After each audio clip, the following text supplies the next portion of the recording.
أعوذ بالله من الشيطان الرجيم. بسم الله الرحمن الرحيم. إن للمتقين عند ربهم جنات النعيم. أفنجعل المسلمين كالمجرمين ما لكم كيف تحكمون أم لكم كتاب فيه تدرسون إن لكم فيه لما تخيرون أم لكم أيمان علينا بالغة إلى يوم القيامة إن لكم لما تحكمون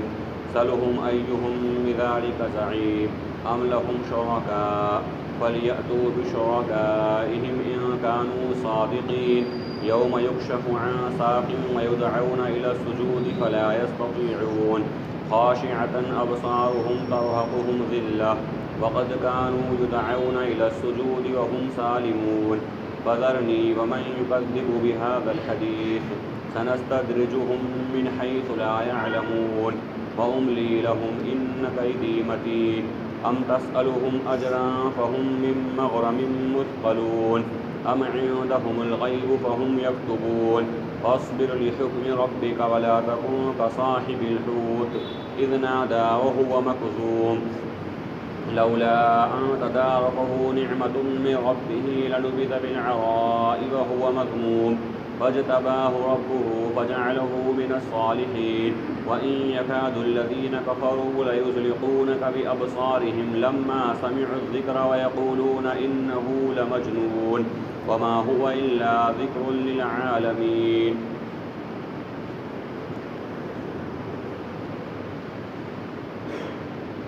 بے شک اللہ سے ڈرنے والے لوگوں کے لیے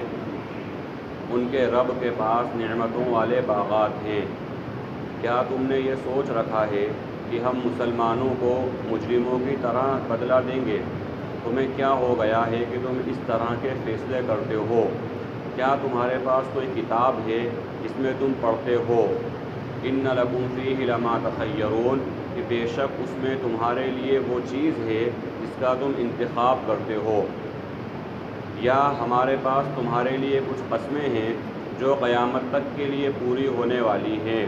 تمہیں کیا ہو گیا ہے کہ تم اس طرح کے فیصلے کرتے ہو؟ اگر ایسا ہے تم میں سے کوئی یہ دعویٰ کرتا ہے تو اس سے اس کے بارے میں سوال کرو. یا تمہارے کوئی شریک ہیں؟ چنانچہ اپنے شرکاء کو لے آؤ اگر تم سچے ہو. جس دن ساق کی تجلی کی جائے گی اور انہیں سجدہ کرنے کے لیے پکارا جائے گا تو وہ سجدہ نہیں کر سکیں گے. ان کی خاشعۃ ابصارہم ان کی آنکھیں جھکی ہوئی ہوں گی اور ذلت ان کے اوپر طاری ہوگی. وقد كانوا يدعون الى السجود وهم سالمون حالانکہ جب انہیں سجدہ کرنے کے لیے بلایا جاتا تھا اس وقت وہ تندرست ہوا کرتے تھے. فذرنی ومن یکذب بہذا الحدیث سنستدرجهم من حیث لا يعلمون چنانچہ اسے مجھ پر چھوڑ دو جو ان باتوں کو جھٹلاتا ہے. سنستدرجهم من حیث لا يعلمون میں عنقریب دھیرے دھیرے ان کی پکڑ کر لوں گا کہ جس کا انہیں علم تک نہیں ہوگا اور بے شک میری تدبیر بہت زبردست ہے. ام تسألهم اجرا فهم من مغرم مثقلون کیا وہ آپ سے کوئی بدلہ کے ام تسألهم اجرا کیا وہ یہ جانتے ہیں کہ آپ ان سے اس دعوت کے عوض میں کوئی بدلہ طلب کرتے ہو کہ جس کے بوجھ تلے وہ دبے جا رہے ہیں؟ ام عندهم الغیب فهم یکتبون یا ان کے پاس غیب کی خبریں ہیں جن کو وہ لکھ رہے ہیں؟ کہ نبی صلی اللہ علیہ وسلم آپ صبر کرتے رہیے، اپنے رب کے حکم کے پابند رہیے اور مچھلی والوں کی طرح مت ہو جانا جب انہوں نے اپنے رب کو گھٹتے ہوئے پکارا. لولا ان تدارکہ نعمت من ربہ لنبذ بالعراء وهو مذموم اگر ان کے ساتھ ان کے رب کی نعمت اور فضل نہ ہوتا تو وہ چٹیل میدان میں ڈال دیے جاتے. چنانچہ ان کے رب نے ان کا انتخاب کیا اور انہیں نیک لوگوں میں منتخب فرمایا. وَإِن يَكَادُ الَّذِينَ كَفَرُوا لَيُزْلِقُونَكَ بِأَبْصَارِهِمْ لَمَّا سَمِعُوا الذِّكْرَ اور وہ لوگ جو کفر کرتے ہیں جب وہ ذکر کو یعنی آیات کو سنتے ہیں تو آنکھوں ہی آنکھوں سے ڈگمگاتے ہیں اور کہتے ہیں کہ بے شک وہ مجنون اور دیوانے ہیں، حالانکہ وہ ذکر ہے دنیا والوں کے لیے. یہ سورہ قلم کا دوسرا رکوع ہے اور مختصر سا رکوع ہے. اللہ رب العالمین نے بہت ساری حکمت کی اور بہت ساری نصیحت کی باتیں اس رکوع کے اندر بیان فرمائی ہیں۔ سب سے پہلی چیز تو جو پیچھے سے بات چلی آ رہی تھی، اس رکوع کے اندر اللہ رب العالمین نے اپنی خاص طور پہ طاقت کا ذکر فرمایا اور ایمان والوں کو، اہل ایمان کو اس بات پر متنبہ کیا کہ اللہ رب العالمین نے جو نعمتیں تمہیں عطا فرمائی ہیں، اللہ رب العالمین نے جو انعامات تمہیں عطا فرمائے ہیں، ان تمام انعامات کے بارے میں کما حقہ، جیسا اس کا حق ہے ویسا کام کرنا، اور اللہ رب العالمین اس کے تعلق سے سوال کرے گا۔ خاص طور پر قلم کے تعلق سے بات آئی تھی کہ اللہ تبارک و تعالیٰ نے اس امت کو، امت محمدیہ علیہ السلام کو علم والی اور پڑھی لکھی امت بنایا ہے۔ اللہ رب العالمین نے کئی ساری ذمہ داریاں اس امت کے اوپر عائد فرمائی ہیں۔ ان باتوں کو ذکر کرنے کے بعد، ان ذمہ داریوں کا احساس دلانے کے بعد، اس رکوع کے اندر اللہ رب العالمین نے جو ایمان والے ہیں، خالصتاً ایمان والے ہیں، اللہ رب العالمین کے فرما بردار ہیں، ان لوگوں کی نعمتوں کا ذکر فرمانے کے بعد کیا کام ایمان والے کا ہونا چاہیے اور کون سا طریقہ ایمان والے کا نہیں ہونا چاہیے، اس کو اللہ رب العالمین نے بیان فرمایا۔ ان للمتقین عند ربہم جنات النعیم، اللہ رب العالمین کے پاس ان لوگوں کے لیے جو اللہ سے ڈرتے ہیں، تقوی اختیار کرتے ہیں۔ تقوی اللہ کا خوف، اللہ کا ڈر اور اللہ کی محبت، ان تمام چیزوں کے مجموعے کا نام ہے۔ اور خلاصہ اس کا یہ ہے کہ تقوی اس چیز کو کہا جائے گا، یا متقی شخص اس کو کہا جائے گا جو اپنی زندگی کے اندر بچ بچ کر اللہ سے ڈر کی وجہ سے، اللہ سے محبت کی وجہ سے، اور جو اللہ رب العالمین نے ذمہ داری اس پر عائد کی ہے، اس ذمہ داری کو سامنے رکھتے ہوئے اپنی زندگی گزار لے، وہ انسان متقی ہے۔ ایسا ہی کئی مرتبہ بات آئی ہے کہ تقوی کہا کسے جاتا ہے، یا متقی شخص کس کو کہا جاتا ہے، کون ہے جو اللہ رب العالمین سے ڈرنے والا، اللہ کی محبت کے تقاضوں کو پورا کرنے والا۔ اس کے بارے میں حضرت ابن عباس رضی اللہ تعالی عنہما کا مشہور مقولہ یا اصول کی بات بیان فرمائے کہ تقوی یعنی وہ شخص جس طریقے سے کوئی انسان اپنی زندگی کے اندر ایسے حالات سے گزر رہا ہے، ایسی جگہ سے گزر رہا ہے، یا اس کے سفر میں ایسا مرحلہ پیش آ گیا کہ وہ کانٹے دار درختوں سے گھرا ہوا ہے، یا کانٹے دار درختوں کے ساتھ اسی پہ قیاس کرتے ہوئے کئی ساری چیزیں ہو سکتی ہیں جس کے اندر انسان گھرا ہوا ہے کہ اس کو کہیں ایسا نہ ہو کہ اس کے کپڑوں پر کانٹے لگ جائیں، اس کے دامن پر کانٹے لگ جائیں، اس کے جسم پر کانٹے لگ جائیں، یا اسی پر قیاس کرتے ہوئے کئی ساری چیزیں ہو سکتی ہیں۔ مثال کے طور پر کہیں گندگی پڑی ہوئی ہے، کہیں کچرا پڑا ہوا ہے، کہیں پتھر پڑے ہوئے ہیں، کہیں کانچ پڑے ہوئے ہیں، کہیں راستے کے روڑے پڑے ہوئے ہیں، کئی ساری ایسی چیزیں ہیں جو انسان کی زندگی کے اندر سامنے آ رہی ہیں، اس کے سفر کے اندر، اس کے راستے کے اندر، جس طرح سے بچ بچا کر وہ نکل جاتا ہے۔ یعنی راستے میں گندگی پڑی ہوئی ہے، گندگی سے بچ کر نکل گیا، راستے میں کانچ پڑے ہوئے ہیں، ان سے بچ کر نکل گیا، اسی طرح کے پتھر اور لکڑی یا لوہا، اسی طرح نقصان پہنچانے والی چیز پڑی ہوئی ہے، اس سے بچ بچا کر وہ نکل گیا۔ تو فرمایا جس طریقے سے یہ انسان بچ بچا کر اپنی زندگی کے اندر نکل جاتا ہے، بس اسی طرح اپنی زندگی کے اندر اللہ رب العالمین کی رضا کو سامنے رکھتے ہوئے تمام گناہوں کی چیزوں سے بچتے ہوئے وہ نکل جائے۔ جو اس طرح سے نکل جائے گا، کہا وہ متقی ہے، یعنی وہ اللہ کا ڈر رکھنے والا ہے، وہ اللہ کا خوف کرنے والا ہے اور اللہ سے محبت رکھنے والا ہے، کہ جس طرح سے انسان اپنی زندگی کے دنیائی معاملات کے اندر نقصان دینے والی چیزوں سے بچ کر نکل جاتا ہے، اسی طریقے سے دینی امور کے اندر اللہ رب العالمین کی نافرمانی کی طرف بلانے والی چیزوں سے بچ بچا کر نکل جائے۔ فرما یہ انسان متقی ہے، یہ انسان تقوی والا ہے، جو ان تمام چیزوں سے بچ کر، تمام گناہوں کی طرف بلانے والی چیزوں سے بچ کر نکل جائے، یہ تقوی والا اور متقی شخص ہے۔ تو فرمایا جو متقی ہے، جو تقوی اختیار کرنے والا ہے، جو اللہ سے ڈرنے والا ہے، اللہ رب العالمین کے پاس اس کے لیے نعمتوں والے باغات ہیں، یعنی جنت ہے۔ افنجعل المسلمین کالمجرمین ما لکم کیف تحکمون۔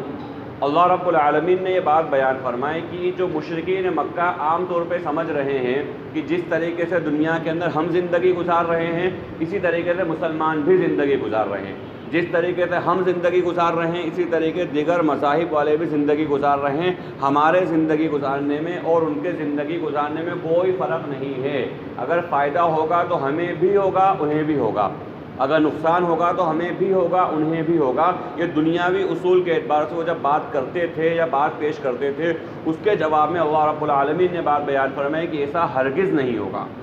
ایسا بالکل نہیں ہوگا کہ اللہ رب العالمین مسلمانوں کو مجرموں کی طرح کر دے، یا مسلمانوں کو کافروں اور مشرکوں کی طرح کر دے، یا ایمان والوں کو نافرمانوں کی طرح کر دے، بلکہ اگر دنیاوی زندگی کے اندر، دنیاوی معاملات کے اندر اگر ایک ساتھ زندگی گزار رہے ہیں، ایک ساتھ مرحلے آ رہے ہیں، ان تمام چیزوں کے ساتھ اللہ رب العالمین کا وعدہ آخرت کی زندگی کے اندر، اخروی زندگی کے اندر کامیابی اور کامرانی کا ایمان والوں کے لیے ہے۔ اللہ رب العالمین انہیں ان سے جدا کر دے گا، نافرمانوں سے، سرکش، باغی، کافر اور مشرکوں سے اللہ رب العالمین اہل ایمان کو جدا فرما دے گا۔ اب رہا مسئلہ دنیاوی زندگی کے اندر، تو اللہ رب العالمین کا قانون ہے، اللہ رب العالمین کی طرف سے یہ اصول بنا دیا گیا، جو محنت کرے گا اللہ رب العالمین اسے بدلہ دے گا، اور جو محنت نہیں کرے گا اسے بدلہ نہیں دیا جائے گا۔ یہ اللہ رب العالمین کی طرف سے اصول ہے، یہ اللہ کا قانون ہے، اور یہی اللہ رب العالمین کی سنت اور طریقہ ہے۔ یعنی اگر کوئی مسلمان ہے، وہ دکان لگا کر بیٹھا ہے، اور کوئی غیر مسلم دکان لگا کر بیٹھا ہے، تو مسلمان ہونے کی وجہ سے اس کے یہاں پر گراہک آ جائے، یہ کوئی ضروری نہیں ہے۔ اللہ رب العالمین کی طرف سے ایک تو جو تقدیر کا مسئلہ ہے وہ چیز، اور دوسرا انسان کی اپنی محنت۔ یعنی کوئی انسان، کوئی مسلمان یہ سوچے کہ صبح سے لے کر رات تک میں سے 3-4 گھنٹے کی ڈیوٹی دوں، اور کوئی غیر مسلم 8-10 گھنٹے کی ڈیوٹی دے رہا ہے، تو میں اس کے برابر ہو جاؤں اس لیے کہ میں مسلمان ہوں، تو یہ دنیا کے اندر تو بہرحال نہیں ہوگا۔ اللہ رب العالمین کا قانون دنیا میں یہی ہے کہ جو جتنی محنت کرے گا اللہ رب العالمین محنت کے بقدر اس کو عطا فرمائے گا۔ اب یہ تو جو بات ہے یہ دنیاوی اعتبار سے تو بہرحال ہے، سمجھ میں آتی ہے۔ عام طور پہ دینی معاملات کے اندر بھی اللہ ہماری حفاظت فرمائے۔ ہمارا حال یہ ہے، ایمان والوں کا حال یہ ہے کہ فجر کی نماز کے اندر ہم تجزیہ کر لیں ہماری بستی کا، فجر کی نماز کے اندر ہم جائزہ لے لیں ہماری بستی کا، کہ ہماری بستی کے اندر کتنے جوان مرد ہیں، اور کتنے قریب البلوغ بچے ہیں جن کو مسجد میں لانا کی اجازت دی گئی یا ترغیب دلائی گئی، اتنی عمر کے کتنے بچے ہیں، اور فجر کی نماز کے اندر ہمارا ریشو کتنا ہے۔ اب اس کے بالمقابل وہ لوگ جو ہمارے سامنے ہیں، ہمارے مقابل ہیں، مقابل تو بہت سارے لوگ ہیں، بلکہ یہ کہا جائے کہ حزب اللہ اور حزب الشیطان تو اللہ رب العالمین نے شروع سے بنا دیا قیامت تک کے لیے کہ 2 گروہ رہیں گے، ایک گروہ اللہ والوں کا گروہ اور ایک گروہ شیطان کا اور شیطان والوں کا گروہ۔ لیکن جو خاص طور پر ابھی ہمارے مقابل ہیں اس ملک کے اندر، جو خاص طور پر ہمارے اپوزٹ یا سب سے زیادہ اسلام کو مٹانے کی سازشیں کرنے والے، سب سے زیادہ اسلام کے خلاف جو ہے بغاوت کے جھنڈے اٹھانے والے جو لوگ ہیں، ان لوگوں کا طریقہ یہ ہے کہ جب ہمارا نوجوان جس وقت بستروں میں پڑا ہوا ہے، نوجوان جس وقت بستروں میں سو رہا ہے، اس وقت اٹھ کر تیار ہو کر ورزش کر کے سوریہ نمسکار کر کے نہا دھو کے فری ہو جاتے ہیں، بلکہ یہاں تک کہ ہو جاتا ہے کہ وہ اپنے کام کاج سے نکل جاتے ہیں دنیاوی اعتبار سے، یعنی اپنے جسم کے لیے، اپنی روح کے لیے جو ان کا تصور ہے، روح کی غذا جو ان کے یہاں پر مانی جاتی ہے، اس روح کی غذا کو بھی انہوں نے دے دی، جسم کی غذا کو بھی دے دی، جسم کی ورزش بھی کر لی، اسی طریقے سے ناشتہ پانی کر کرا کے وہ تیار ہو کے گھر چھوڑ دیتے ہیں، باہر نکل جاتے ہیں جس وقت ہمارا نوجوان بستر میں پڑا ہوا ہے۔ اب یہ نوجوان جو ہمارا بستر میں پڑا ہوا ہے، اب یہ اللہ کے سامنے اٹھ کر دعائیں کر رہا ہے کہ اللہ کافر کا منہ کالا کر دے، ان کو ذلیل کر دے، ان کو خوار کر دے۔ اللہ رب العالمین ایسی دعائیں قبول نہیں فرمائے گا۔ اللہ رب العالمین نے دعاؤں کی قبولیت کے بھی اصول بیان فرما دیے۔ اللہ کے نبی علیہ الصلوۃ والسلام نے محنتیں کری، خوب زبردست محنت کری مخلوق کے اوپر، اور اس کے بعد رات میں اٹھ کر خالق کے اوپر محنت کری کہ اللہ میں نے مخلوق پر جو محنت کری ہے، ان کے دل تیرے ہاتھ میں ہیں، ان کے دلوں کو پھیرنے والا پروردگار تو ہے، تو ان کے دلوں کو پھیر دے، میری دعوت قبول ہو جائے، میری دعوت پیش جو میں نے کری ہے اس کو ماننے والے بن جائیں۔ یہ اللہ کے نبی صلی اللہ علیہ وسلم پھر دعائیں کیا کرتے تھے مخلوق پر محنت کرنے کے بعد، دنیا میں دنیاوی زندگی کے اندر صبح سے لے کر رات تک محنت کرنے کے بعد اللہ کے نبی علیہ الصلوۃ والسلام کا یہ معمول اور یہ طریقہ ہوا کرتا تھا۔ اسی لیے اگر غور کرا جائے تو اللہ کے نبی صلی اللہ علیہ وسلم کی جو زندگی، آپ علیہ الصلوۃ والسلام کی جو اجتماعی دعائیں ہیں، اگر روایات کے اندر دیکھا جائے اللہ کے نبی علیہ الصلوۃ والسلام کی اجتماعی دعائیں اتنی لمبی نہیں ہوا کرتی تھیں کہ آدھا گھنٹے، ایک گھنٹے اجتماعی دعائیں۔ اللہ کے نبی علیہ الصلوۃ والسلام کی اجتماعی دعائیں بہت کم ہوا کرتی تھیں، مخصوص کلمات ہوا کرتے تھے، اور مخصوص بھی وہ پیٹنٹ جو چلا آ رہا ہے اللہ کے نبی علیہ الصلوۃ والسلام کی مخصوص دعائیں تھیں، وہی آپ صلی اللہ علیہ وسلم عام طور پر اجتماعی دعاؤں کے اندر، فرض نمازوں کے اندر مانگا کرتے تھے۔ اس سے زیادہ آپ علیہ الصلوۃ والسلام اجتماعی دعا نہیں مانگتے تھے،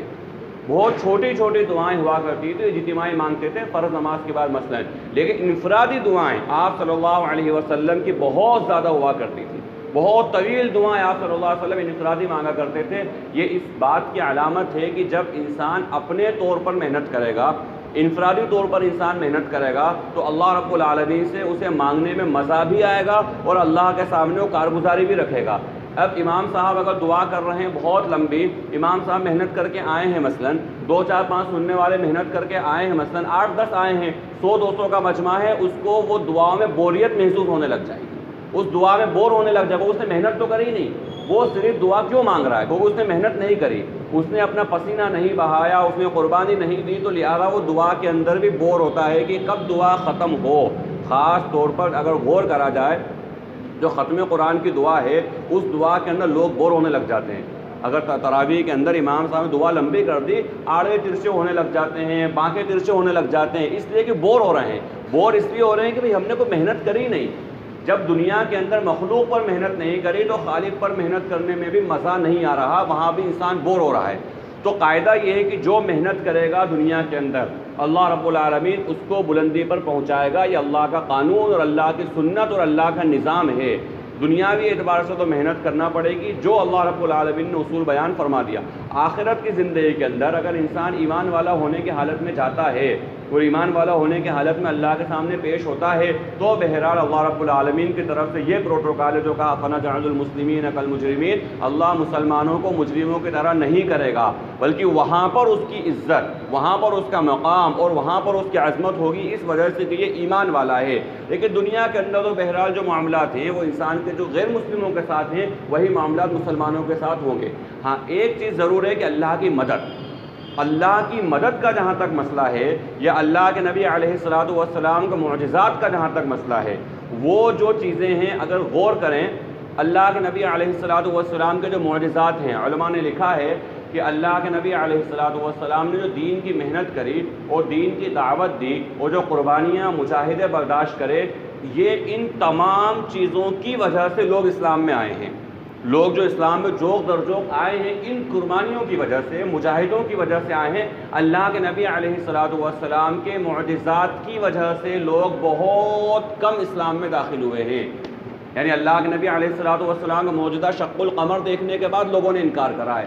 کنکریاں جب جو کلمہ کہا، بولے کلمے جو ہاتھوں کے اندر چیز ہے وہی کلمہ پڑھ کے بتا دے، اگر تو کنکریوں نے کلمہ پڑھا پھر بھی لوگوں نے انکار کرا ہے۔ اللہ کے نبی علیہ الصلوۃ والسلام کے معجزات دیکھنے کے بعد لوگوں نے کہا تو جادوگر ہے، یہ تو کاہن ہے، اس نے تو ہماری آنکھوں پہ جادو کر دیا ہے، اس نے ہماری آنکھوں میں پردے ڈال دیے ہیں۔ اللہ کے نبی علیہ الصلوۃ والسلام کے معجزات اسلام کے پھیلانے میں ان کا رول بہت کم ہے۔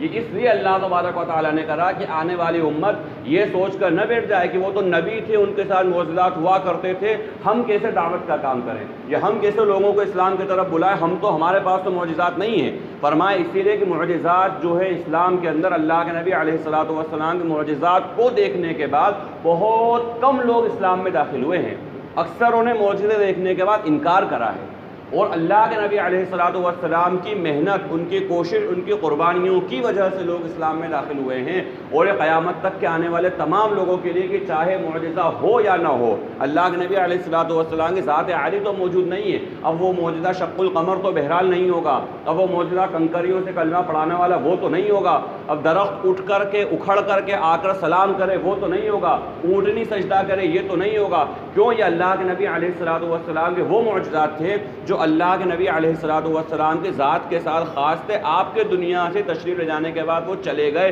اور اکثر ان معجزات کو دیکھا جائے تو اسلام قبول کرنے والے لوگ ان معجزات کو دیکھنے کے بعد کسی پرسنٹ میں آتے ہی نہیں ہیں۔ اس کے علاوہ وہ معجزہ تو قرآن کریم ہے، یعنی جس کو کہا زندہ معجزہ اللہ کے نبی علیہ الصلوۃ والسلام کا، جس کے بارے میں اللہ کے نبی نے کہا کہ میں تمہارے درمیان چھوڑ کر جا رہا ہوں اس چیز کو، اس معجزے کو اپنانے سے لوگ اسلام میں آئے ہیں، جوق در جوق اسلام میں لوگ آئے ہیں اور آتے رہے ہیں اس قرآن کریم کی وجہ سے۔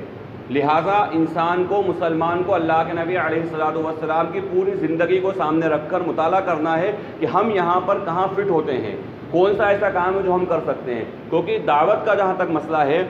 اللہ کا دین اللہ کے بندوں تک پہنچانا، اس کے اندر بہت آسان کام ہے، یہ بہت آسان کام ہے. حضرت ابوبکر صدیق رضی اللہ تعالیٰ عنہ جب اسلام لے کر آئے، آپ نو مسلم ہیں، ابھی اسلام لے کر آئے ہیں، اللہ کے نبی علیہ الصلوۃ والسلام سے پوچھا، یا رسول اللہ صلی اللہ علیہ وسلم، اب میرا کیا کام ہے؟ میں مسلمان تو ہو گیا ہوں، میں کیا کروں؟ کہا، بولے جو تمہارا کام ہے وہی تمہارا کام ہے. یعنی جب میں داعی بنا کر بھیجا گیا ہوں، لہٰذا تم بھی داعی ہو، تم بھی لوگوں میں جا کے دعوت دو. اور انہوں نے لوگوں میں جا کے دعوت دی، اور کئی صحابہ اکرام بڑے لوگوں کو اسلام میں لے کر آ گئے. اللہ کے نبی علیہ الصلوۃ والسلام کے ہاتھ پر ان کو کلمہ پڑھایا. لہذا ہر انسان داعی ہے، ہر مسلمان داعی ہے. اب اللہ رب العالمین نے جس کو جو صلاحیت دی ہے، وہ کوئی انسان بیکار نہیں ہے. جو وہ مشہور و معروف شعر ہے، یعنی ایک ایمان والے امت محمدیہ کے انسان کی اہمیت کو بتانے کے لیے بتایا گیا کہ کوئی بھی بیکار نہیں ہے. اس نے کہا کہ افراد کے ہاتھوں میں ہے اقوام کی تقدیر. افراد یعنی فرد کی جمع، افراد کے ہاتھوں میں ہے اقوام کی تقدیر. ہر فرد ہے ملت کے مقدر کا ستارہ. کوئی انسان بھی امت محمدیہ کے اندر پیدا ہو جانے کے بعد بیکار نہیں ہے. اگر مسلمان ٹھیلا چلانے والا ہے، اگر مسلمان گندگی صاف کرنے والا ہے، تب بھی وہ بیکار نہیں ہے. اللہ رب العالمین نے صلاحیت اس کو دی ہے کہ وہ اللہ کے بندوں تک دین کی بات پہنچا سکتا ہے. اب بس یہ ہے کہ وہ یہ دیکھیں میں کس حال میں ہوں. یعنی اگر میرے کو کوئی دعوت قرآن و حدیث کے ذریعے پہنچانا نہیں آ رہی ہے، مثلا اتنا علم نہیں ہے، اتنی صلاحیت نہیں ہے، وہ اپنے عمل کے ذریعے پہنچائے. یعنی غیر مسلموں کے ساتھ اس کا معاملہ ایسا ہونا چاہیے کہ کہیں کوئی معاملہ ہو جائے تو کوئی یہ نہ کہہ دے کہ مسلمان اتنے برے ہوتے ہیں، بلکہ اس کے کام کو دیکھ کر کہے کہ نہیں واقعی مسلمان ایسے ہوتے ہیں. کوئی اگر امانت اس کے بعد رکھی جا رہی ہے، امانت کو پوری کر کر کے وہ دعوت پہنچا دے. کہیں کوئی غیر مسلم مستورات ہیں، ان کو دیکھ کر کے اس کی نظریں، بلکہ یہ تو عام ہے، غیر مسلم سے مطلب نہیں ہے بلکہ عام بات ہے کہ مستورات کو دیکھ کر شرافت تو اس کی نظریں نیچی ہو گئیں. تو اچھا ایک بات اور دنیا دیکھتی ہے. یہ عام طور پہ انسان سوچتا ہے کہ میں چھوٹا سا تو کام کر رہا ہوں،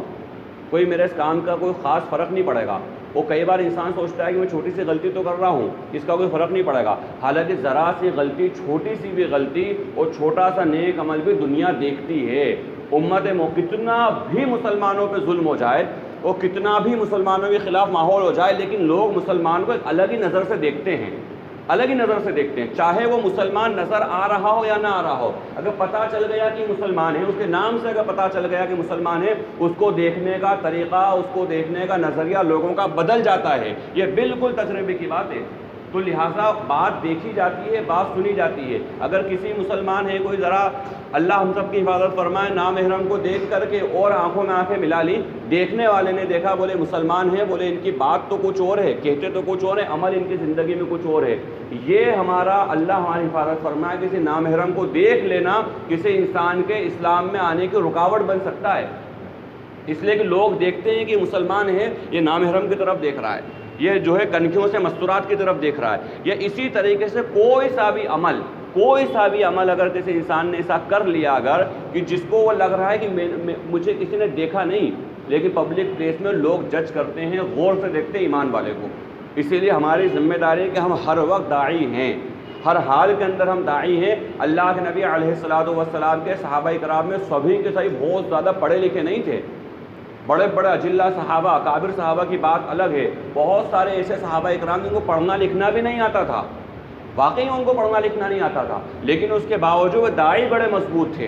اس وجہ سے انہوں نے یہ نہیں دیکھا کہ جب میں صرف قلم کے ذریعے ہی دعوت دوں، زبان کے ذریعے ہی دعوت دوں، لکھ کر بول کر ہی دعوت دوں، بلکہ انہوں نے کہا نہیں، اس حال میں مجھے اللہ نے رکھا ہے. جو کہا جاتا ہے نا مذاکرے کے اندر کہ علم سے چاہا جا رہا ہے کہ اس حال میں میرا اللہ کیا چاہ رہا ہے، اس کو جاننا یہ علم ہے، اور اس کے بعد میں اس میں عمل کر دینا بولے ذکر ہے. وہ ذکر کہتے ہیں اللہ کی یاد کو ہے، اللہ کی یاد دہانی کا نام ذکر ہے. تو اس وقت میرا اللہ کیا چاہ رہا ہے اس کو جاننا اور اس جان کو پورا کر دینا، یہ علم اور ذکر کا خلاصہ ہے. تو لہٰذا اللہ رب العالمین نے جو ذمہ داری ایمان والے کو دنیا کے اندر دی ہے، وہ کام تو اس کو کرنا پڑے گا. اگر یہ کام نہیں کرتے ہیں اور صرف تبصرے کرتے ہیں، باتیں کرتے ہیں، صرف مذاکرے کرتے ہیں، ایام گزاری کرتے ہیں، بس ٹائم پاس کرتے ہیں، تو وہ لوگ جو ہمارے مقابل میں آگے نکلتے چلے جائیں گے. اور خاص طور پہ یہاں پر ایک بات یاد آ رہی ہے، حضرت مولانا علی میاں صاحب نور اللہ مرقدہ نے اپنے زمانے بات کہی تھی اور یہ کہا تھا، بولے غیر مسلموں کے اندر جو ستائے ہوئے لوگ ہیں، یعنی وہ لوگ کہ جو شودر ہیں یا وہ لوگ جو ایسی کاسٹ کے ہیں جن کو وہ ہلکا سمجھتے ہیں، ان کی نظر میں وہ یہ مانا جاتا ہے کہ یہ تو ناف کے نیچے سے ہیں یا ناف کے اوپر سے ہیں، تو جو ہے چہرے کے نیچے سے ہیں، جو 4 اور 3-4 حصوں میں ڈیوائڈ کرا گیا جسم کو، بہرحال تو اس کے اعتبار سے جو لوگ ہیں، بولے یہ ہلکے لوگ جو تصور کے جو سالوں سے ظلم سہ رہے ہیں، برہمن کا، پنڈت کا، پنڈے کا ظلم جو سہ رہے ہیں سالوں سے، ان کو صدیاں گزر گئی ہیں ظلم سہتے سہتے، حضرت علی میاں صاحب نور اللہ مرقدہ نے کہا، بولے یہ لوگ مسلمانوں کے لیے دعوت کا میدان ہے،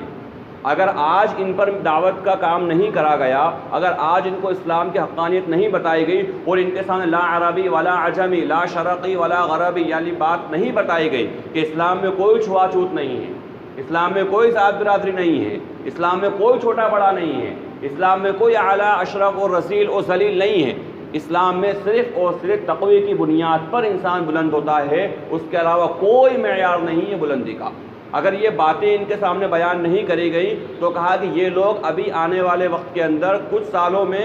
کچھ صدیوں میں ایسے ہو جائیں گے کہ اسلام کے سب سے بڑے دشمن بن جائیں گے، اور آج حالت یہ ہو چکی ہے، یعنی وہ لوگ جو ظلم سہ رہے ہیں سالوں سے اور صدیوں سے ظلم سہ رہے ہیں، لیکن ہم نے دعوت کا کام جب ان پر نہیں کرا تو آج عالم یہ ہو گئی ہے کہ باطل نے ان کو ہائیجیک کر لیا، جو ظلم کرتے آ رہے تھے انہوں نے یہ تاثر انہیں دے دیا کہ صاحب ہندوازم کے اندر تو کوئی چھوا چھوت نہیں ہے، بلکہ تو مغل آئے تھے نا جب اس ملک کے اندر تو وہ چھوا چھوت لے کر آئے تھے، یا مسلم بادشاہ جب آئے تھے اس ملک کے اندر وہ چھوا چھوت لے کر آئے تھے، بولے سناتن نے، ہندوازم نے تو تمہیں بہت ترقی پر پہنچایا، بہت عروج تمہارے کو دیا تھا اس دور کے اندر، یہ تو مغلوں کے آنے کی وجہ تمہارا یہ حال ہوا۔ تاریخ کو اس طرح بالکل بدل کر کہ جن مغلوں کے آنے کی وجہ سے ان کو عزت ملی تھی، جن مغلوں کے آنے کی وجہ سے انہیں جینے کا حق ملا تھا، مغلوں کے آنے کی وجہ سے ان کی عورتوں کو عزتیں ملی تھی، لیکن تاریخ کو ایسا بدلا گیا کہ وہ لوگ یہ سمجھنے لگ رہے ہیں کہ شاید ہمارا سب سے بڑا دشمن ہی مسلمان ہے۔ اسی لیے دنگے فساد کے اندر اللہ ہم سب کی حفاظت فرمائے، یہی سول کاسٹ کے لوگ سب سے زیادہ مسلمانوں پر حملہ آور ہوتے ہیں۔ برہمان کبھی لڑنے نہیں آتا ہے، لیکن اس نے ان کا دماغ ایسا ہائیجیک کر لیا ہے اور ان کو ایسا بوتل میں اتارا ہے یہ کہہ کر کہ مسلمان تمہارے سب سے بڑے دشمن ہیں، یہ مسلمانوں کے خلاف سامنے آتے ہیں۔ کہیں کی بھی تاریخ اٹھا کے دیکھ لی جائے، آزادی کے پہلے کے دنگوں سے لے کے آج تک کے دنگے فساد دیکھ لی جائیں، یہ سب سے آگے مسلمانوں کے خلاف رہتا ہے۔ یہ اس وجہ سے ہوتا ہے کہ مسلمانوں نے دعوت والا کام ان میں نہیں کرا، وہ کر سکتے تھے نہیں کرا،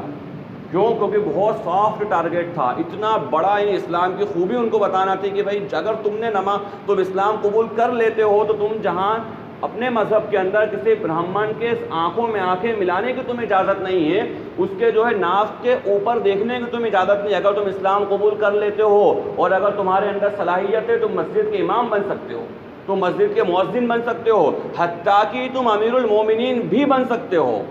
پوری دنیا کے مسلم بادشاہ تم بن سکتے ہو۔ یہ اسلام کی خاصیت اور یہ اسلام کی حقانیت ہے کہ اگر تمہارے اندر صلاحیت ہے تم نماز پڑھاؤ گے، اور اگر کسی بادشاہ وقت میں صلاحیت نہیں ہے وہ تمہارے پیچھے نماز پڑھے گا،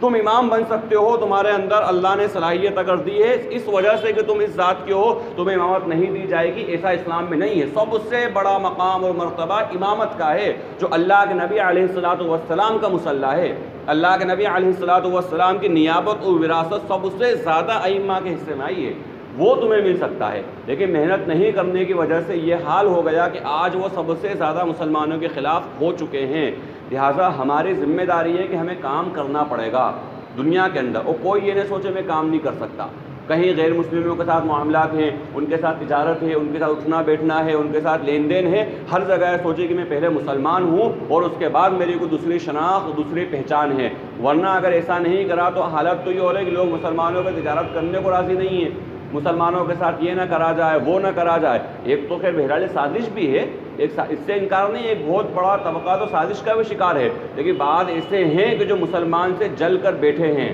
مسلمان سے دھوکہ کھا کر بیٹھے ہیں، مسلمان ان کے ساتھ خیانت کر چکے ہیں، اس کی وجہ سے جو ہے وہ مسلمانوں سے جو ہے اب جو ہے حسن ظن رکھ ہی نہیں سکتے، بولے کہ مسلمان کے ساتھ کام کرنا ہی نہیں۔ تو یہاں پر اس عمل کی وجہ سے اگر ہمارے کسی برے عمل کی وجہ سے کوئی شخص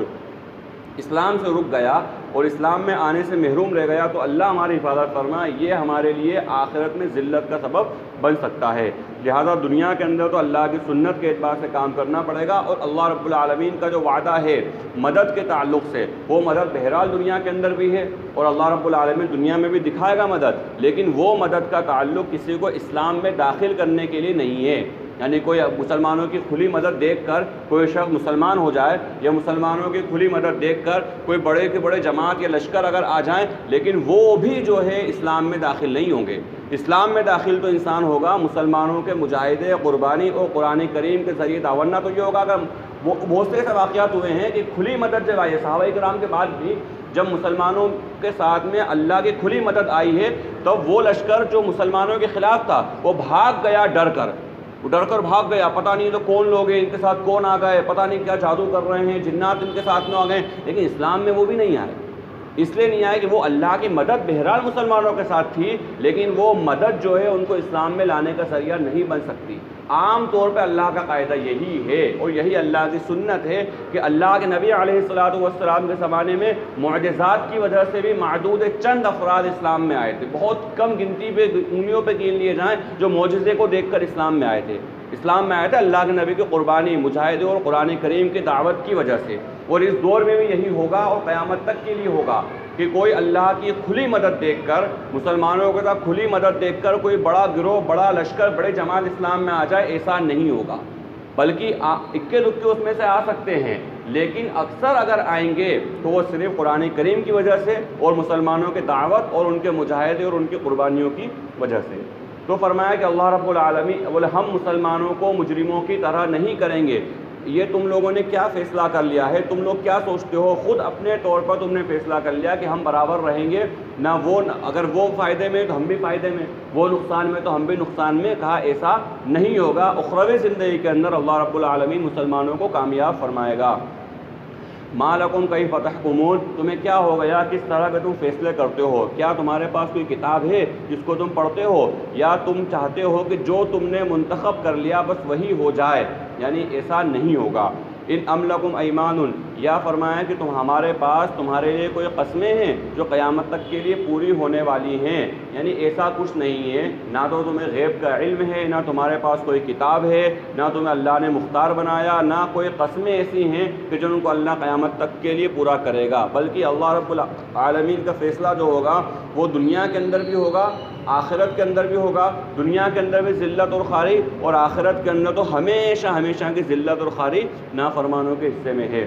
سلہم فرمایا کہ یہ چیزیں جو ہیں، یعنی یا تو اللہ رب العالمین وہی کرے گا جو ہم نے انتخاب کر لیا ہے، ہماری مرضی کا کام ہوگا، یہ ساری چیزیں صرف اور صرف دعوے ہیں۔ اگر واقعی دلیل ہے تو کون ہے جو ایسی بات پیش کرتا ہے، یا کون ہے جو دعویٰ کرتا ہے، اس کو ہمارے سامنے لے کر آؤ۔ کیا وہ تمہارے شرکاء ہیں؟ اگر وہ شرکاء ہیں تو اگر تم سچے ہو تو تمہارے شریکوں کو ہمارے سامنے لے کر کے آؤ۔ یوم یکشف، اب یہ جو آیت ہے بڑی، یہ سمجھ لے کہ خطرناک آیات میں سے ہے قرآن کریم۔ خطرناک اس اعتبار سے کہ اس کے اندر اللہ رب العالمین نے نماز کا ذکر کیا ہے اس آیت کے اندر، اور نماز کے تعلق سے تو کہا جائے کہ ایمان والے کو قرآن کریم کے اندر خاص طور پر اور اللہ کے نبی علیہ الصلوۃ والسلام کی احادیث مبارکہ کے اندر جتنا زیادہ نماز کی تاکید کی گئی اور جتنا زیادہ نماز کے لیے ابھارا گیا ہے اور جتنی زیادہ اہمیت نماز کی دلائی گئی ہے، اتنی دوسری بدنی عبادت کی نہیں دلائی گئی جتنی نماز کے بارے میں کہا گیا اور نماز کی تاکید کری گئی۔ نماز کے تعلق سے جو بات ہے وہ یہ ہے کہ اس آیت کے اندر خاص طور پر اللہ رب العالمین نے ذکر فرمایا کہ جس دن قیامت کا دن ہوگا، اللہ رب العالمین ساق کی تجلی فرمائے گا، اللہ رب العالمین اپنی پنڈلی ظاہر فرمائے گا۔ اب اس کی کیفیت کیا ہوگی واللہ اعلم، اس کی کیفیت اللہ بہتر جانتا ہے کہ اللہ کیسے اس کو ظاہر فرمائے گا، لیکن اللہ تجلی فرمائے گا۔ فرمایا یوم یکشف عن ساق ویدعون الی السجود فلا یستطیعون، جس دن ساق کی تجلی کی جائے گی اور لوگوں کو سجدے کی طرف بلایا جائے گا تو وہ سجدہ نہیں کر سکیں گے۔ اور روایتوں میں آتا ہے کہ اللہ کے نبی علیہ الصلوۃ والسلام نے فرمایا کہ وہ سجدہ کرنا چاہیں گے لیکن نہیں کر سکیں گے، ان کی کمر تختہ ہو جائے گی، ان کی کمر بالکل ٹائٹ ہو جائے گی، وہ جھکنا چاہیں گے نہیں جھک سکیں گے۔ وہ پوچھیں گے ہمارے ساتھ ایسا معاملہ کیوں ہوا؟ ہم تو دنیا کے اندر صحیح سالم، تو جو آگے آ رہا ہے وہم سالمون، کہ دنیا کے اندر ہم صحیح سالم تھے، آخر ایسا کیوں ہوا ہمارے ساتھ میں کہ ہم سجدہ نہیں کر پا رہے ہیں، جھک نہیں پا رہے ہیں؟ اس کا جواب یہ دیا جائے گا دنیا کے اندر جب تمہیں سجدے کے لیے بلایا جاتا تھا تو تم سجدہ نہیں کرتے تھے۔ ایک انسان کے لیے، ایک ایمان والے کے لیے اس سے زیادہ بے شرمی کی بات، اس سے زیادہ بے حیائی کی بات، اور اس سے زیادہ بے غیرتی کی بات، اور اس سے زیادہ بغاوت کی بات کچھ نہیں ہو سکتی کہ وہ نماز نہیں پڑھتا ہے۔ اس سے بڑھ کر اس کی کوئی بے حیائی بے شرمی ہے ہی نہیں کہ مسلمان نمازی نہیں ہے۔ یعنی مسلمان اور نمازی نہیں ہو تصور نہیں ہو سکتا۔ صحابہ اکرام فرماتے ہیں کہ ہمارے یہاں جو کھلا ہوا منافق ہوتا تھا، کھلا ہوا منافق، یعنی کھلا ہوا منافق کا مطلب ہے کہ ہاں یہ جا رہا ہے نا، مسلمان نہیں ہے، یہ منافق ہے، یہ صرف اسلام کا لبادہ ہو رکھا، وہ تو جو ہے جماعت کی نماز سے رہ جاتا تھا، ورنہ ہم نے اپنی آنکھوں سے منظر دیکھا ہے، چھپے ہوئے منافق ہوتے تھے جن کا نفاق بعض لوگوں کو پتہ ہوتا تھا، بعض کو پتہ نہیں ہوتا تھا۔ کچھ کو معلوم تھا کہ جھوٹا ہے، اسلام قبول نہیں کرا، لیکن یہ مسلمان ہونے کا ڈھونگ کر رہا ہے، کہ چھپے ہوئے منافق بھی جماعت کی نماز میں شریک ہوتے تھے۔ اگر ہم میں سے کوئی شخص ایسا معذور ہوتا تھا کہ دو لوگوں کے کندھوں پر ہاتھ رکھ کر کے مسجد آتا ہو، اس حال میں کہ اس کے پاؤں گھسٹتے ہوں زمین کے اوپر، پاؤں رکھنے کی طاقت اس کے اندر نہیں ہے، اس کے باوجود بھی نماز با جماعت میں مسجد میں آتا تھا۔ یعنی ہم تصور نہیں کرتے، صحابہ فرماتے ہیں کہ کوئی مسلمان اور نماز سے رہ جائے، کسی حال میں ایمان والے کا تصور بھی نہیں تھا کہ وہ نماز نہیں پڑھتا۔ آج امت کا ایک بڑا طبقہ چھوٹے چھوٹے بہانوں کی وجہ سے نماز چھوڑ رہا ہے، کہیں مہمان آ گئے تو نماز قربان، کہیں بیماری ہلکا پھلکا سر دکھ گیا تو نماز قربان، کہیں چلے گئے تو نماز قربان، سفر اگر آ گیا تو نماز قربان، دکان پر گراہک آ گئے تو نماز قربان، فون آ گیا تو نماز قربان، حتیٰ کہ فون میں گیم کھیلتے ہوئے لایانی گناہ کرتے ہوئے بھی نماز قربان۔ یعنی ایمان والے نماز کو اللہ ہماری حفاظت فرمائے، اتنا زیادہ نماز کو یہ سمجھ لیا ہے گویا کہ کرنے کا کام ہی نہیں ہے۔ فرض نماز کو تو ایمان والے ایسا سمجھ رہا ہے کہ کر لیا تو ٹھیک ہے، نہیں کرا تو کوئی بات نہیں۔ یعنی نماز کا چھوڑ جانے کے بعد انسان اپنے آپ کو مسلمان کہہ لے، اس طرح بے شرمی کی بات ہی نہیں ہے کوئی۔ اسلاف کے اندر ہی معمول تھا، اگر کسی شخص کی ظہر کی نماز چھوٹ گئی، اس سے کہتے بھائی تو نے ظہر کی نماز تو نے چھوڑی ہے، اس کو پڑھی یا نہیں پڑھی؟ کہا بولے میں نے ادا کر لی ہے، یعنی میں نے جو ہے وقت کے اندر ہی اندر پڑھ لی ہے۔ بولے تو نے وقت کے اندر پڑھ لی، بہتر کرا، لیکن اس کے باوجود بھی تو نے بغاوت کا جھنڈا اللہ کے سامنے بلند کرا، اس لیے کہ نماز اجتماعی عبادت ہے، مسجد میں آ کے با جماعت تجھے پڑھنا تھی، لیکن تو نے پڑھ لی، بہرحال غنیمت ہے، لیکن وقت نکل جانے کے بعد اگر پڑھی تو یہ اسلاف کہا کرتے تھے تو کفر کے دروازوں میں سے ایک دروازے میں داخل ہو گیا۔ اس لیے کہ اللہ کے نبی کا حدیث ہے من ترک الصلاۃ متعمدا فقد کفر، جس شخص نے جان بوجھ کر ایک نماز چھوڑ دی گویا کہ وہ کافر ہو گیا۔ اور بعض علماء کا، احناف میں تو گرچہ نہیں ہے، لیکن بعض علماء فقہ شافعی کے اندر، فقہ حنابلہ، فقہ مالک، وہ بڑے بڑے اکابر مجتہد علماء فقہا کی رائے یہ ہے، اور رائے ہی نہیں ہے صرف، اس پر فتویٰ ہے۔ وہ تو اللہ وہ دن دکھائے کہ ہم اسلامی حکومت کے اندر اور اسلامی نظام کے اندر زندگی گزاریں تو یہ چیزیں نظر آئیں گی کہ وہاں جہاں پر فقہ شافعی چل رہا ہے یا ایسے دوسرے اکابر مجتہد فقہا کے مسالک چل رہے ہیں، وہ فتویٰ ہے اس کے اوپر، اور اگر اسلامی نظام ہو تو اس کے اوپر عمل ہے کہ جس شخص نے نماز چھوڑ دی اب اس کو کوئی مسلمان نہیں کہتا ہے، اور نامزد کہتے ہیں کہ تو مرتد ہو گیا کہ تو نے نماز چھوڑ دی،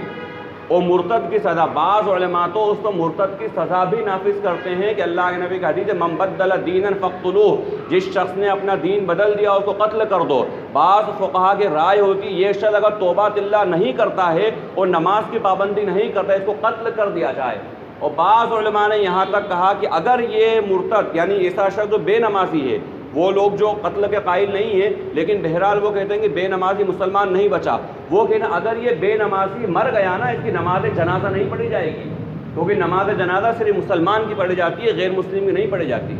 یہ علماء کے مسالک ہیں، علماء کے فتاوے ہیں، علماء کے اجتہاد ہیں اس شخص کے بارے میں جو نماز نہیں پڑھتا۔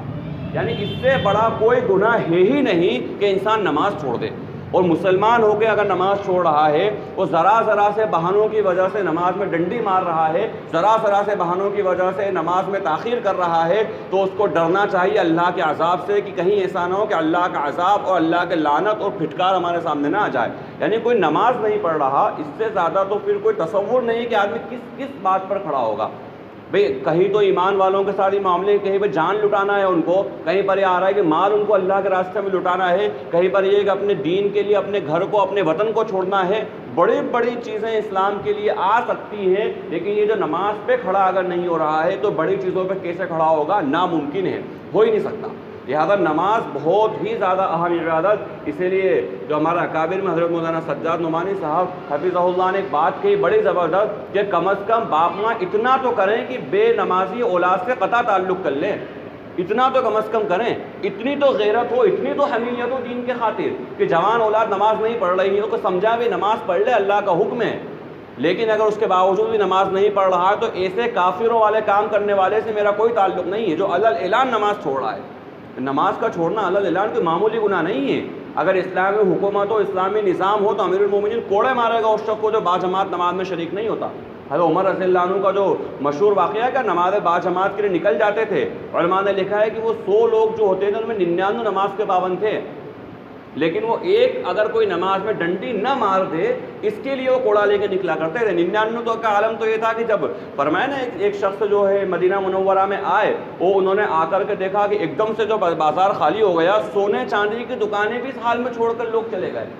آخر کیا ہو گیا؟ کیا کیفیت ہو گئی؟ کیا کوئی دشمن کا حملہ ہو گیا؟ آخر کیا ہو گیا؟ تحقیق کرنے پر پتہ چلا کہ نماز کا وقت ہو گیا، اور نماز کا وقت ہو جانے کے بعد کوئی سی کام کرنا، تجارت ہو، ملازمت ہو، کھیتی باڑی ہو، پڑھائی لکھائی ہو، کوئی جائز نہیں ہے۔ یہ علماء کے فتوے ہیں اس کے اوپر، کوئی جائز نہیں ہے جب نماز کا وقت ہو گیا۔ کہا کہ بڑا تعجب ہوا کہ اس کو دیکھ کر کہ سارے لوگ کہاں چلے گئے؟ کہا کہ نماز کا وقت ہوگا، نماز کے بعد اب سب ملیں گے۔ تو اتنی زیادہ اہمیت فرض نماز کی، لیکن فرض نماز میں بھی کوئی اگر نہیں آ رہا تو کم سے کم باپ ماں میں اتنی غیرت، اتنی حمیت ایمانی تو ہو کہ باپ نے کوئی کام کا بولا اور اس نے بیٹے نے نہیں کرا تو وہ کئی دن تک اس سے بات نہیں کرتا ہے کہ میری بات تو نے نہیں مانی، میں نے فلاں کام کا کہا تھا تو نے یہ کام کیوں نہیں کرا، یا میں نے کہا تھا ایسا کر لینا تو نے ایسا کیوں کرا۔ لیکن نماز جیسی چیز اتنی لاوارث اور یتیم ہو گئی کہ باپ ماں اس میں قطع تعلق تک نہیں کر رہے۔ قطع تعلق کا مطلب یہ نہیں کہ چھوڑ ہی دیا جائے، کم سے کم اتنی تو اس سے بول چال بند کری جائے، اتنا تو اس کو سمجھایا جائے کہ بھئی میں تجھ سے بات نہیں کروں گا۔ اور یہاں پر 3 دن کا مسئلہ نہیں ہے، یہاں مر بھی گیا اس حال میں تو کوئی گناہ نہیں ہے، جو شاید پیچھے 2-3 ہفتے پہلے درس میں بات آئی تھی رمضان سے پہلے کہ قطع تعلق دنیاوی معاملات کی وجہ سے بات چیت بند کرنے کا ہے کہ تو نے مجھے گالی بک دی اب میں تجھ سے بات نہیں کروں گا، یا تو نے میرے کو کچھ کہہ دیا میرا ایگو ہرٹ ہو گیا اب میں تجھ سے بات نہیں کروں گا، یا تو نے میرے کوئی بات نہیں مانی اب میں تجھ سے بات نہیں کروں۔ قطع تعلق کر لیا، 3 دن تک بات نہیں کری۔ یہ دنیاوی معاملات کے اندر ہے کہ دنیاوی معاملات میں بات نہیں کرنے کی وجہ سے نام اعمال رک جاتے ہیں، اعمال اوپر پہنچنا رک اللہ ہولڈ پر کر دیتا ہے کہ پہلے بندے زمین پر صلح کر لیں پھر آسمان پر معاملہ پہنچے گا، لیکن یہ دین کے معاملے میں نہیں ہے۔ یعنی دین کے معاملے میں دین کی غیرت و دین کی حمیت کی وجہ سے کوئی انسان کسی سے ترک تعلق کر رہا ہے تو یہ تو پسندیدہ عمل ہے۔ جو غالباً ایک صحابی کا واقعہ ہے نا کہ کوئی ایسی بات بظاہر کہہ دی جو حدیث کے خلاف تھی، بظاہر ایسا لگ رہا تھا کہ یہ بات حدیث کے خلاف ہے، کہ میں زندگی بھر تجھ سے بات نہیں کروں گا۔ تو یہ غیرت ایمانی کا تقاضا ہے کہ کم از کم اتنا تو کرے کہ اولاد اگر نماز نہیں پڑھ رہی ہے تو کم سے کم وہ قطع تعلق کرے، اور اللہ نہ کرے، اللہ ہم سب کی حفاظت فرما کہ میں نماز نہیں پڑھ رہا ہوں تو کم از کم اتنا تو ہو کہ مجھے اپنے آپ سے نفرت ہونے لگ جائے، مجھے اپنے جسم سے اپنے وجود سے نفرت ہونے لگ جائے کہ میں اللہ کے سامنے نہیں جھک پا رہا ہوں، اللہ کے سامنے میں نہیں جھک پا رہا ہوں۔ اس سے زیادہ افسوس کی بات، شرمندگی اور ذلت کی بات ہو ہی نہیں سکتی کہ میں نماز نہیں پڑھ رہا۔ یعنی اتنے جہاد جیسے عمل کے اندر جہاں پر انسان مجاہد سے بڑا مخلص کون ہو سکتا ہے؟ مجاہد سے بڑا کوئی مخلص نہیں ہوتا جو اپنی جان تک لے کے آ گیا۔ اب اس سے جان سے زیادہ انسان کی کیا اہمیت ہے؟ یعنی کوئی انسان اگر جیسے اپنا جسم جو ہوتا ہے نا سب سے زیادہ محبوب ہوتا ہے، اور یہ ایسا محبوب ہوتا ہے کہ لفاظی بھی نہیں ہوتی ہے۔ یعنی انسان بیوی سے محبت ہو سکتا ہے کم ہو، لیکن اسے مسکا لگانے کے لیے بول سکتا ہے مجھے آپ سے بہت محبت ہے۔ اولاد سے محبت ہو سکتا ہے کم ہو، لیکن کسی وجہ سے بول سکتا ہے مجھے آپ سے بہت محبت ہے، کسی بھی وجہ، لیکن اپنے جسم سے ایسی انسان کو محبت ہوتی ہے کہ یہاں پہ جھوٹ نہیں ہوتا، بالکل خالص اپنے جسم سے محبت ہوتی ہے۔ ابھی گرمی کا موسم ہے، کیسے انسان نکلتا ہے دھوپ میں؟ ہم سب نکلتے ہیں، بھائی پنچھا باندھ لیا، چشمہ لگا لیا، کیوں؟ تاکہ لو نہیں لگ جائے۔ کپڑے کاٹن کے پہنے تاکہ لو نہیں لگ جائے، جیب میں پیاز رکھ لی تاکہ لو نہیں لگ جائے، سردی کے اندر پورا ڈھک، کیوں؟ کیونکہ اپنے جسم سے محبت ہے۔ تو مجاہد وہ ہوتا ہے جو اپنی ہتھیلی پر اپنا جسم لے کر آتا ہے، اپنا سر لے کر آتا ہے اپنی ہتھیلی پر۔ مجاہد سے بڑا مخلص کوئی نہیں ہوتا ہے۔ ہر کسی کے عمل میں دکھاوا ریا ہو سکتی ہے، لیکن مجاہد خالص اللہ کے لیے جنگ لڑتا ہے۔ اللہ ماشاء اللہ ریا دکھاوا ہو الگ بات ہے، عام طور پہ مجاہد بہت، اسی لیے مجاہد کے عمل اور خاص طور پر شہید کے عمل کے بارے میں اللہ کے نبی نے فرمایا شہید کا وہ پروٹوکال ہے، اس کا خون کا قطرہ زمین پر گرنے سے پہلے اللہ اس کی مغفرت فرما لیتا ہے۔ اور شہید کے بارے میں کہا کہ ان کو مردہ مت کہو، یعنی انبیاء اکرام علیہم الصلوۃ والسلام کے بارے میں جو ہمارا عقیدہ ہے کہ انبیاء اکرام علیہم الصلوۃ والسلام اپنی قبروں میں زندہ ہیں، فرمایا جس طریقے سے شہید ہے اس کے بارے میں بھی یہی کہ زندہ ہے، اور صرف یہ نہیں کہ زندہ ہے، تو یہ قرآن نے منع کر دیا کہ اس کو مردہ مت کہو۔ اب فزیکلی طور پہ تو مردہ ہے، روح نکل گئی، لیکن منع کر دیا گیا کہ مردہ مت کو زندہ، اور ایسا زندہ ہے کہ اس کو رزق بھی دیا جاتا ہے۔ ایسا زبردست پروٹوکال ہے شہید اسلام کا، یعنی اس سے بڑا مخلص کوئی ہو ہی نہیں سکتا جو دین کے خالی جان لگا دے، لیکن وہ میدان جنگ کے اندر ادھر کہیں گردنیں کٹ رہی ہیں، کہیں ہاتھ پاؤں کٹ رہے ہیں، کہیں کیا ہو رہا، اس وقت بھی کہا گیا کہ نماز پڑھو، اس وقت بھی نماز معاف نہیں ہے۔ صلاۃ خوف جو مشروع ہوئی ہے، خوف والی نماز وہ اسی لیے ہوئی ہے کہ جب میدان جنگ کے اندر تم ہو، اور اس کا طریقہ بعض علماء نے تو یہاں تک کہا ہے کہ اس میں قبلے کی بھی کوئی شرط نہیں ہے، قبلہ اس طرف ہے، جنگ اس طرف چل رہی ہے، کہا جدھر تمہارے گھوڑے کا رخ ہو، جدھر تمہاری سواری کو نماز پڑھ لو۔ اور بعض علماء کے نزدیک بہرحال قبلہ شرط ہے، لیکن بعض کے نزدیک قبلہ بھی شرط نہیں ہے، کوئی شرط کا مسئلہ ہی نہیں، بس نماز پڑھ لو کیونکہ نماز کا وقت ہو گیا۔ اور اس حال میں پڑھو گے کہ امیر السپہ سالار تمہیں ایک رکعت پڑھائے گا، آدھے لشکر کو اس کے ہتھیار لگے ہوئے ہیں، وہ جنگ کی تیاری میں ہے اور وہ نماز پڑھ رہا ہے، اس کی ایک رکعت جیسی ہوگی کہا جائے گا یہ واپس آ جائے، نماز ہی کی حالت کے اندر واپس آ جائے، دوسرا بچا ہوا گروہ آ کر کے اس سپہ سالار کے پیچھے ایک رکعت پڑھے، اور دونوں اس کے بعد میں ایک ایک رکعت اپنی پوری کریں۔ ہم تصور کریں بعض لوگ وہ ہوں گے جو میدان جہاد کے اندر جنہوں نے ایک رکعت نماز پڑھی اور دوسری رکعت نماز پڑھنے کا وقت ابھی نہیں آیا، وہ کہ سپہ سالار دوسری جماعت کو پڑھا رہا، ہو سکتا ہے اس سے پہلے وہ شہید ہو جائیں، یعنی وہ نماز ہی کے عالم میں اور میدان جہاد میں ہی شہید ہو گیا، لیکن فرمایا نماز معاف نہیں ہے۔ میدان جہاد کے اندر بھی، میدان جنگ کے اندر بھی اتنے مخلص ہونے کے باوجود بھی نماز معاف نہیں ہے۔ تو عام حالات کے اندر کیسے، کیا مطلب کولر میں بیٹھے ہیں گرمی کی طرح ہے، ظہر نکال دی، فجر کے اندر بستر میں پڑے ہیں، فجر نکال دی، کتنی زیادہ بے شرمی کی بات ہے کہ اگر نماز چھوٹ رہی ہے اس سے زیادہ بے شرمی کسی ایمان والے کی ہو ہی نہیں سکتی کہ نماز نہیں پڑھتا۔ تو لہٰذا قرآن کریم میں جو ایک یہاں پر سجدہ کرنے کی طاقت نہیں رکھ سکتے، بلایا جائے گا سجدہ کر لو، دنیا میں نہیں کرتے تھے تو لہٰذا وہ سجدہ نہیں کر سکتے۔ اور ایک بڑی اہم آیت قرآن کریم میں اللہ رب العالمین نے بیان فرمایا، ایک مکالمہ بیان فرمایا ہے جنتیوں جہنمیوں کا، اس میں فی جنات یتساءلون، جنتی جہنمیوں سے پوچھیں گے تم یہاں کیوں، عن المجرمین ما سلککم فی سقر، مجرموں سے پوچھیں گے کہ تم جہنم میں کیوں، ایک جملہ کہیں گے لم نکو من المصلین، ہم نماز نہیں پڑھا کرتے تھے۔ یہ نص قطعی ہے، یعنی کوئی اگر اللہ حفاظت فرمائے، بہت سارے ایسے لوگ ہیں کہ جو انکار کر دیتے ہیں، بھائی نماز چھوڑ دیا تو کوئی بڑا مسئلہ نہیں ہے، یا نماز چھوڑ دی تو اس کی قضا نہیں ہے، کئی سارے ایسے فتنے مارکیٹ میں آ رہے ہیں۔ تو کہا کہ اتنی خطرناک حدیث، اتنی خطرناک آیت ہے کہ جہنم میں جانے کی ساری وجوہات ایک طرف، صرف ایک وجہ کافی ہے کہ ہم نماز نہیں پڑھا کرتے تھے، لم نکو من المصلین، ہم نماز نہیں پڑھتے تھے، اس وجہ سے ہم جہنم کے اندر آ گئے، یہ جہنمی جنتیوں سے کہیں گے۔ اتنی خطرناک بات، لہذا ہم نماز بھی پڑھیں، نماز کی پابندی بھی کریں اور اس پر استقامت بھی رکھیں۔ اب یہاں پر ایک چیز ہے کہ جب انسان فرائض کی پابندی کرتا ہے تو فرض کی پابندی کے ساتھ ساتھ نفل کی پابندی بھی ہو،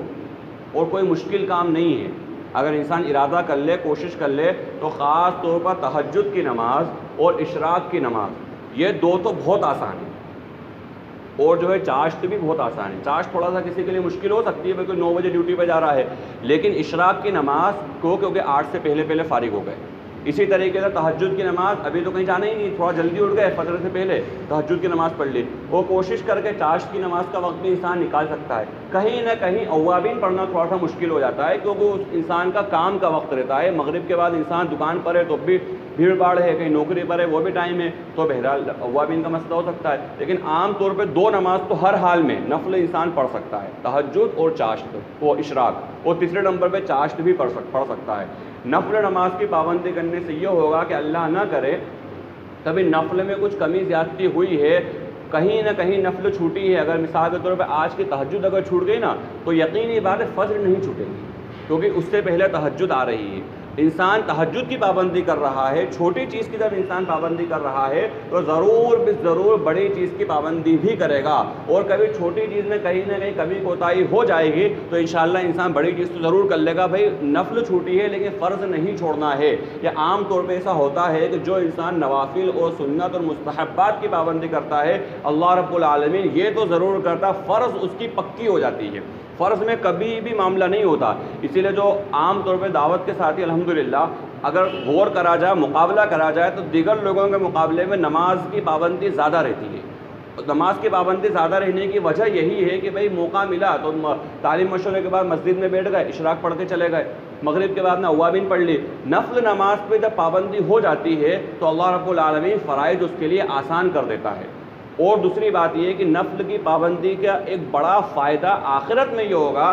کہ فرائض کے اندر کچھ کمی کوتاہی رہ گئی، اس کا حق جیسا تھا ویسا ادا نہیں ہوا، یہ معاف تو بہرحال نہیں، ظہر چھوڑی تو اب کوئی بات نفل سے پوری ہو جائے گی۔ اللہ بہرحال غنی ہے، اللہ کرنا چاہے تو اللہ کر سکتا ہے، لیکن اصول یہ ہے کہ کہیں اس کے حقوق کی ادائیگی نہیں ہوئی، جیسی ظہر پڑھنا تھی ویسی نہیں پڑھی، جو پابندی اس میں کرنا تھی وہ پابندی نہیں ہو پائی، تو اللہ تبارک و تعالیٰ نوافل کے ذریعے انشاءاللہ اس کو پوری فرما دے گا۔ فرمایا کہ اور جب نہیں بلایا جائے خاشعۃ ابصارہم، ان کی آنکھیں جھکی ہوئی ہوں گی، یعنی بہت ہی زیادہ ذلت اور خواری اور پستی کا دن ہوگا بے نمازی کے لیے قیامت کا دن۔ پورے دنیا دیکھے گی اس کی آنکھیں جھکی ہوں گی کہ نماز نہیں پڑھتا تھا۔ خاشعۃ ابصارہم ترہقہم ذلہ، اس کی آنکھیں جھکی ہوئی ہوں گی اور ذلت اس پر طاری ہوگی۔ کیوں؟ اس وجہ سے کہ ان کو سجدے کے لیے بلایا جاتا تھا اور یہ تندرست تھے، صحیح سالم تھے، اس وقت سجدہ نہیں کرتے تھے۔ اب اس کے بعد یہاں سے دیکھ آخر تک جو بات آ رہی ہے وہ یہ نافرمانوں کے بارے میں اللہ کے نبی علیہ الصلوۃ والسلام کو فرمایا گیا کہ نبی صلی اللہ علیہ وسلم یہ جھوٹ بولنے والے جھوٹے لوگ جو ہیں ان سب کو آپ میرے حوالے کر دیجئے، میرے سپرد کر دیجئے، جیسا میری تدبیر اور جیسی میری حکمت ہوگی میں اس کے حساب سے ان کا معاملہ کر لوں گا۔ فذرنی ومن یکذب بہذا الحدیث سنستدرجهم من حیث لا یعلمون، ہم دھیرے دھیرے ان کو پکڑ کر لیں گے، سنستدرجهم، ان کو ایسی جگہ سے ان کی پکڑ کریں گے ان کو اس کا احساس بھی نہیں ہوگا، اور میری تدبیر بڑی زبردست اور بڑے بہترین ہے۔ ام تسألهم اجرا، اب ایسا نہیں ہے نبی صلی اللہ علیہ وسلم آپ ان کو دعوت دے رہے ہیں تو کوئی دنیا کے اندر آپ ان سے چاہ رہے ہیں، ایسا بھی نہیں ہے، یہ قبول نہیں کر رہے ہیں تو ایسا نہیں ہے کہ ان کو ایسا لگ رہا ہو کہ شاید ہم دعوت دے رہے ہیں، ہم اگر اسلام قبول کر لیں، یہاں مسلمان ہو جائیں، نبی پاک صلی اللہ علیہ وسلم کو دنیا میں ہمیں کچھ بدلہ دینا پڑے، ایسا بھی نہیں ہے۔ تو کیوں کس تاوان کے بوجھ میں یہ دبے جا رہے ہیں؟ ام تسألهم اجرا فهم من مغرم مثقلون، کیا وہ سوال کرتے ہیں آپ سے کسی اجر کے تعلق سے، تاوان کے تعلق سے جس کے اندر وہ دبے جا رہے ہیں؟ ام عندهم الغیب فهم یکتبون، یا ان کے پاس غیب کی خبریں ہیں یہ جو وہ لکھتے ہیں؟ ایسا کچھ بھی نہیں ہے۔ فاصبر لحکم ربک ولا، اب یہاں پر حضرت یونس علیہ السلام کا ذکر ہے کہ حضرت یونس علیہ السلام اللہ تبارک و تعالیٰ کے نبی تھے، برگزیدہ نبی تھے اللہ کے۔ اللہ تبارک و تعالیٰ نے ان کی بستی کے اوپر عذاب کے آثار دیکھ کر یہ وہاں سے چلے گئے۔ اب یہاں پر ان سے ایک چوک ہوئی۔ انبیاء اکرام علیہ السلام کے تعلق سے گناہ کا تصور کرنا بھی جائز نہیں ہے۔ کوئی سوچے نبی سے گناہ ہو گیا، یا بعض لوگوں نے لکھ دیا حضرت یونس سے نعوذ باللہ فرار ہو گئے، تو یہ سب غلط بات ہے۔ ان سے چوک ہو گئی، اور چوک کو اللہ رب العالمین نے بیان فرمایا کہ ان سے یہ غلطی ہو گئی، یہ چوک ہو گئی کہ ان کو جب پہلے اجازت ملنے کے پہلے وہ چلے گئے۔ حضرت یونس علیہ السلام نے اپنی قوم پر عذاب کے آثار دیکھ لیے تو لگا اب عذاب کے آثار جب نظر آئے گا تو عذاب بھی آنے والا ہے، اور انبیاء اکرام علیہ السلام عذاب کی جگہ پر نہیں رہتے ہیں، لہذا وہ ہجرت کر کے چلے گئے۔ اللہ تبارک و تعالیٰ کے حکم سے پہلے ہجرت کر گئے تو اللہ رب العالمین نے ان کی اس اعتبار سے ان پر تنبیہ فرمائی کہ ان کو مچھلی نے نگل لیا، اس کے اندر کئی دن تک رہے، اور اس کے بعد فرمایا اللہ کا اگر رحم اور کرم اور اس کی عنایت نہیں ہوتی تو شاید کہ ان کو چٹیل میدان میں جو مچھلی نے ڈالا تھا شاید وہ اسی طرح وہاں پڑے رہتے۔ تو یہ اللہ رب العالمین نے ایک واقعے کو ذکر فرمایا ہے۔ یہاں پر یہ بات اچھی طرح سمجھ لی جائے کہ انبیاء اکرام علیہ السلام کے وہ واقعات جہاں پر کہیں چوک کا یا ان سے کہیں غلطی کا ذکر اگر ہے تو اس کو صرف اس اعتبار سے بیان کرنا کہ اللہ رب العالمین نے اس کو بیان فرمایا ہے، اس کا ہمارے لیے پیغام ہے، کس حد تک کرنا جائز ہے، اس سے زیادہ اس میں تبصرہ کرنا، زیادہ اس میں بحث و مباحثے کرنا، زیادہ قیل و قال کرنا جائز نہیں ہے، اس لیے کہ انبیاء اکرام علیہم الصلوۃ والسلام کی شان کا مسئلہ ہے۔ ایک بڑا انسان کسی چھوٹے کو کہہ سکتا ہے، لیکن چھوٹا آ کر کے بڑے کو غلطی بتانے لگ جائے، یہ جائز نہیں ہے۔ اگر دو سگے بھائی ہیں مثلاً، حالانکہ انسان کی مثال ہے کہ ایک بڑے بھائی نے چھوٹے بھائی کو کچھ کہہ دیا، اب وہ غلطی پر اصلاح فرما دی، یا جو بھی بہرحال مسئلہ ہوا تنبیہ کر دیو، اب نیچے سے نا کیا بولتے بھتیجا چلا رہا ہے چچا کو، بولے دیکھا کہ میرے بڑے ابا نے تمہیں کیسا بولا، یا اپنا باپ ہی اس کو چڑھا رہا ہے کہ دیکھا تمہیں بڑے ابو نے کیسا بولا، تو اس چھوٹے بچے کا بولنا کسی حال میں مناسب نہیں ہے۔ اس لیے مناسب نہیں کہ وہ بڑے بھائی نے چھوٹے بھائی کو تنبیہ کری، جس کو تنبیہ کری گئی ہے اس سے یہ بولنے والا بہت چھوٹا ہے، لہذا اس کے لیے بولنا جائز نہیں کہ اپنے چچا کو یا بڑے گھر کے کسی بڑے نے دوسرے کسی بڑے کو کچھ اگر بولا ہے تو چھوٹا اچکلا ہے وہ بولنے لگ جائے۔ تو یہی معاملہ انبیاء اکرام علیہم الصلوۃ والسلام کے تعلق سے ہے کہ اللہ رب العالمین نے اگر ان کی اصلاح فرمائی، اگر ان کو تنبیہ بھی کری پیار بھرے انداز میں، تو اس کو صرف بیان کر کر نکلا جائے گا، اس میں زیادہ بحث و مباحثہ، زیادہ قیل و قال نہیں کری جائے گی، اس لیے کہ یہ ایمان کا مسئلہ ہے۔ تو فرمایا اے نبی صلی اللہ علیہ وسلم آپ صبر کرتے رہیے، اپنے رب کے حکم کے پابند رہیے، اور مچھلی والوں کی طرح نہ ہو جانا، یعنی وہ بغیر اللہ رب العالمین کی اجازت کے ہجرت کر کے چلے گئے، تو آپ ایسے مت ہو جانا، بلکہ آپ اللہ رب العالمین نے جب تک آپ کو اجازت نہیں دی تب تک آپ ہجرت کر کے مت جائیے گا۔ اذ نادا وهو مخزوم، جب انہوں نے گھٹ کر بالکل اپنے رب کو پکارا، فرمایا اگر اللہ ان کے رب کی نعمت اور رحمت ان کے ساتھ نہ ہوتی تو وہ چٹیل میدان میں ڈال دیے گئے تھے، یعنی اللہ اگر ان کے رب کی رحمت نہ ہوتی حضرت یونس علیہ السلام کے ساتھ میں، تو مچھلی نے ان کو میدان میں اگل دیا تھا، تو وہ شاید اگال دینے کے بعد میں ان کی وہیں زندگی ختم ہو جاتی اور بعد میں ان کو کوئی مقام و مرتبہ نہ ملتا، لیکن اللہ رب العالمین کی رحمت تھی، اللہ کا انعام تھا، اپنے نبی ان کو بنانا تھا، تو فرمایا فاجتباہ ربہ فجعلہ من الصالحین، اللہ نے ان کو منتخب فرما لیا اور ان کو نیک اور صالح لوگوں میں ان کا شمار فرمایا۔ یہ کافر لوگ جب اب ان کے سامنے لما سمعوا الذکر، جب وہ ذکر سنتے ہیں، قرآن کریم کی آیات سنتے ہیں، تو ڈبڈبائی ہوئی آنکھوں سے وہ دیکھتے ہیں اور وہ کہتے ہیں کہ وہ مجنون ہے، نعوذ باللہ، اللہ کے نبی علیہ الصلوۃ والسلام کو مجنون کہتے ہیں، حالانکہ وہ صرف اور صرف کھلا ہوا ذکر ہے دنیا والوں کے لیے۔ جو بھی بات اللہ کے نبی علیہ الصلوۃ والسلام فرما رہے ہیں اور خود اللہ رب العالمین قرآن کریم میں فرما رہا ہے، یہ صرف اور صرف نصیحت ہے پورے دنیا والوں کے لیے۔ بسم اللہ الرحمن الرحیم، اللهم صل على محمد وعلى آل محمد كما صليت على إبراهيم وعلى آل إبراهيم إنك حميد مجيد، اللهم بارك على محمد وعلى آل محمد كما باركت على إبراهيم وعلى آل إبراهيم إنك حميد مجيد، اللهم اغفر وارحم وأنت خير الراحمين، اللهم اغفر لي وارحمني واهدني وعافني وارزقني، اللهم أرنا الحق حقا وارزقنا اتباعه وأرنا الباطل باطلا وارزقنا اجتنابه، اللهم أئنا على ذكرك وشكرك وحسن عبادتك، رب اجعلني مقيم الصلاة ومن ذريتي ربنا وتقبل دعاء، ربنا اغفر لي ولوالدي وللمؤمنين يوم يقوم الحساب، اللهم آنس وحشتي في قبري، اللهم ارحمني بالقرآن العظيم واجعله لي إماما ونورا وهدى ورحمة، اللهم ذكرني منه ما نسيت وعلمني منه ما جهلت وارزقني تلاوته آناء الليل وآناء النهار واجعله لي حجة يا رب العالمين، ربنا آتنا في الدنيا حسنة وفي الآخرة حسنة وقنا عذاب النار، جزا الله عنا محمدا ما هو أهله صلى الله عليه وسلم، سبحان ربك رب العزة عما يصفون وسلام على المرسلين والحمد لله۔